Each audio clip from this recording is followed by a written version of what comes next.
امام علی علیہ السلام لوگوں کو درس اخلاق دے ہی رہے تھے، اتنے میں کوئی کہنے لگا، یا علی، میرا فلاں دوست بیمار ہو گیا، آج کل مجھ سے ملتا نہیں اور میں بھی اتنا مصروف رہتا ہوں کہ اس کے پاس جا نہیں پاتا۔ بس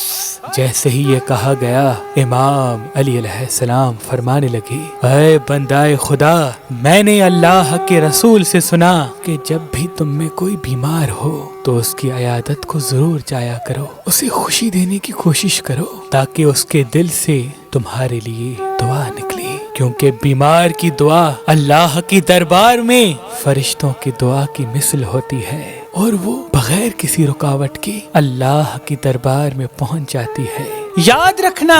کسی بیمار کو خوشی دینا ایسے ہے جیسے کوئی انسان اپنے ہاتھوں سے اپنے سارے گناہ اور اپنی تقدیر میں لکھی ہوئی ساری مصیبتیں ختم کر دے۔ اے شخص، کبھی بھی اپنے دوست کو بیماری یا پریشانی میں اکیلا نہ چھوڑنا، کیونکہ میں نے اللہ کے رسول سے سنا، ایسے انسان پہ اللہ کی لعنت برستی ہے جو خوشی میں تو دوست کے ساتھ رہے لیکن دکھ، پریشانی یا بیماری میں اس کا ساتھ چھوڑ دے،